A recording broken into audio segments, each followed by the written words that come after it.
Hi hello friends, welcome back to our channel explore with Keerthu. இன்றைக்கி நம்ம ஒரு hair oil plus ஒரு hair pack தான் பார்க்க போகிறோம். ஸோ வாங்க வீடியோக்குள்ளே போகலாம்.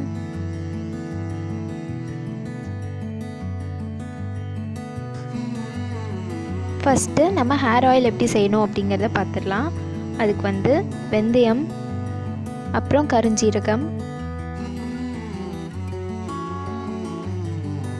அப்புறம் கத்தாழை, இதெல்லாம் தான் தேவை. கத்தாழை நான் கரெக்டாக 7 இந்த லீவ்ஸ் மாதிரி இருக்குல்ல, அது எடுத்துக்கிறேன். கத்தாழையை கட் பண்ணிவிட்டு இப்படி ஒரு ஓரமாக வச்சுருங்க. ஒரு 1/2 அன் ஹவர் வச்சிட்டிங்க அப்படின்னா அந்த கத்தாழையிலேருந்து அந்த எல்லோ கலரில் ஜெல்லி மாதிரி ஒன்று ஃப்ளோ ஆகும். அதை நம்ம யூஸ் பண்ணவே கூடாது, அது ரொம்ப பாய்சனஸ்.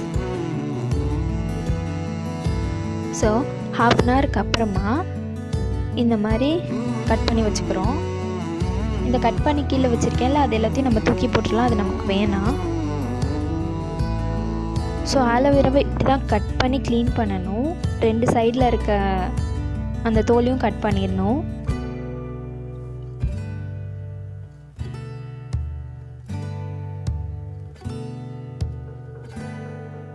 கட் பண்ணிவிட்டு இப்படி நடுவில் கட் பண்ணோம் அப்படின்னா அது 2ஆக பிரிஞ்சிடும்.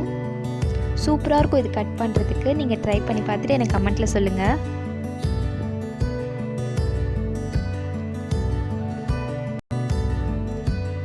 அப்புறம் ஒரு ஸ்பூன் இல்லாட்டி ஏதாச்சும் கரண்டி வச்சு இந்த மாதிரி எடுத்தீங்க அப்படின்னா தோல் தனியாக, அந்த ஜெல் தனியாக வந்துடும்.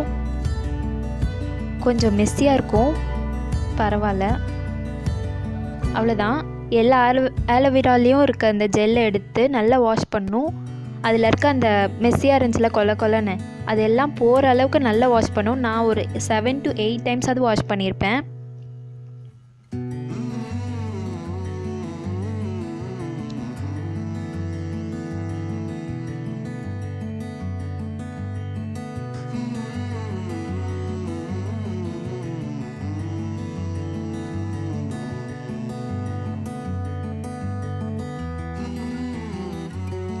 இப்படி வாஷ் பண்ணி வேறு பவுல் எடுத்து போடும்போது எக்ஸ்ட்ராவாக ஏதாவது தண்ணி இருந்துச்சு அப்படின்னா அது எல்லாத்தையும் கீழே போட்டுருங்க.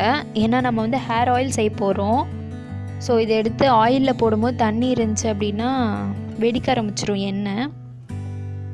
அவ்வளோதான், க்ளீன் பண்ணியாச்சு. இதோ இந்த அளவுக்கு நல்லா க்ளீன் ஆகிருக்கணும் பாருங்கள். இப்போ நம்ம ஆயில் செய்யறதுக்கு ஒரு கடாய் எடுத்து அதில் கரெக்டாக 1/2 லிட்டர் செக்கில் ஆட்டின தேங்காய் எண்ணெய் நான் சேர்க்குறேன்.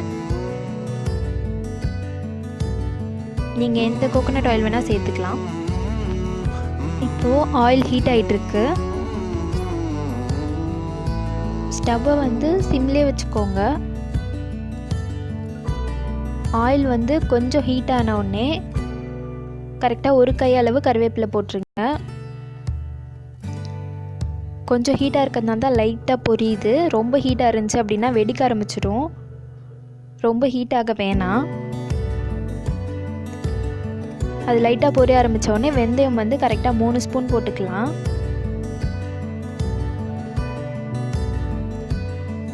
அப்புறம் கருஞ்சீரகம்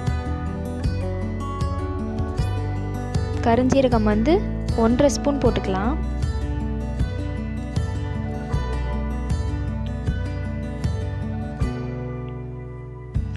அப்புறம் நம்ம எடுத்து வச்சுருக்க ஆலோவேரா போடுறதுக்கு முன்னாடி இது எல்லாத்தையும் போட்டுட்டு கொஞ்சம் அப்படியே கிண்டி விடுங்க.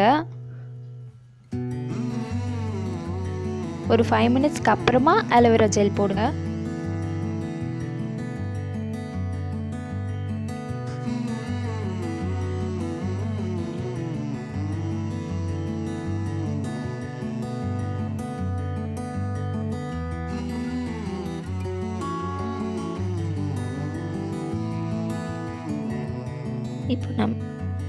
இப்போ நம்ம ஆலோவேரா ஜெல் போட்டுடலாம்.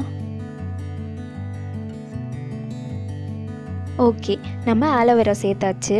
ஆலோவேரா சேர்த்துட்டு இனிமேல் நம்ம ஸ்டவ்வை ஹையில் வச்சுக்கலாம். எப்படி கொதிக்குது பார்த்தீங்களா? இந்த மாதிரி தான் கொதிக்கும். ஏன் கொதிக்குது அப்படின்னா ஆலோவேராவில் இருக்க ஈரப்பதம் அந்த எண்ணெய்க்குள்ளே போகும்போது அந்த எண்ணெயும் சேர்ந்து கொதிக்குது. ஓகே, இந்த எண்ணெயில் நம்ம வந்து கருஞ்சீரகமும் சேர்த்துருக்கோம், வெந்தயமும் சேர்த்துருக்கோம். ஏன் கருஞ்சீரகம் சேர்த்துருக்கோம் தெரியுமா? கருஞ்சீரகம் சேர்த்தா தான் வந்து ஹேர் ரொம்ப கரு கரு கருன்னு வளருமா. அதோட பேர்லேயே இருக்குது பார்த்தீங்களா, கருஞ்சீரகம் அப்படின்ட்டு. அதுக்கப்புறம் ஆனால் இந்த கருஞ்சீரகம் சேர்க்கறதுனால பாடி வந்து ரொம்ப ஹீட் ஆயிருமா. அந்த ஹீட்டை தணிக்கிறதுக்காக தான் நம்ம வந்து வெந்தயம் சேர்க்குறோம். 1 மடங்கு வந்து கருஞ்சீரகம் சேர்த்தோம் அப்படின்னா 2 மடங்கு வந்து வெந்தயம் சேர்க்குறோம். அதனால அந்த கருஞ்சீரகத்தோட ஹீட் வந்து நம்ம பாடியை வந்து எந்த விதத்துலையும் அஃபெக்ட் பண்ணாது.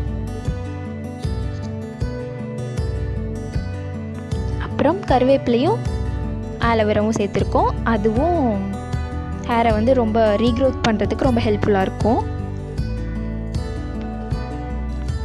ஓகே, இது அப்படியே கொதிச்சுட்டே இருக்கும். கிட்டத்தட்ட ஒரு 1/2 hour கிட்ட இது கொதிச்சுட்டே இருக்கும். எப்போ வந்து ஸ்டவ் ஆஃப் பண்ணோம் அப்படின்னா, நம்ம போட்டிருக்கோம்ல ஆலோவேரா, அந்த ஆலோவேரா வந்து நல்லா குக் ஆகி வெந்து, அதுக்கப்புறம் அந்த உள்ளே இருக்க அந்த ஈரப்பதம்லாம் அடங்கி, நம்ம கட் பண்ணி வச்சுருக்க ஆலோவேராவோட சைடெல்லாம் இருக்குல்ல, ஒவ்வொரு பீஸோட சைடும் வந்து லைட்டாக ப்ரௌன் கலர் ஆகும். கோல்டன் ப்ரௌன் கலரில் ஆகி அந்தளவுக்கு வெந்தோடனே தான் நம்ம வந்து ஸ்டவ் ஆஃப் பண்ணோம்.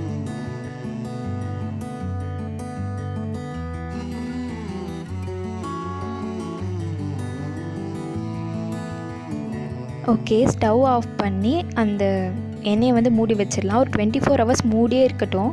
அடுத்த நாள் வந்து இப்படி தான் இருக்கும், ஃபுல்லாக செட்டில் ஆகி எண்ணெய் மட்டும். இப்போ நம்ம இந்த எண்ணெயை வந்து ஃபில்டர் பண்ணி எடுத்துக்கலாம்.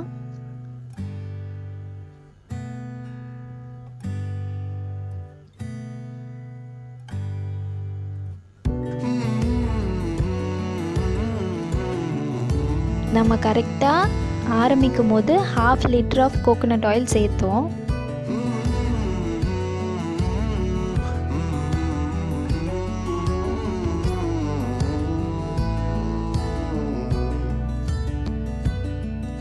இந்த பாட்டிலேருந்து தான் நம்ம வந்து ஊற்றினோம். ஸோ இதே பாட்டிலே வந்து நம்ம அளந்து பார்க்கலாம். இப்போ காய்ச்சினதுக்கப்புறம் எவ்வளோ எண்ணெய் இருக்குது அப்படின்றத பார்த்தீங்களா.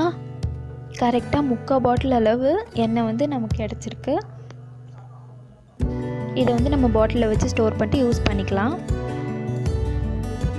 நம்ம ஆயில் மட்டும் எடுத்து வச்சுட்டு மீதி அந்த சக்கை இருக்குல்ல, அது எல்லாத்தையும் நல்லா பேஸ்ட்டாக தண்ணி ஊற்றி பேஸ்ட்டாக அரைச்சிக்கிட்டு, ஸோ அவ்வளோதான், ஹேர் ஆயில் முடிஞ்சு. அடுத்து நம்ம ஹேர் பேக்கு போகலாம்.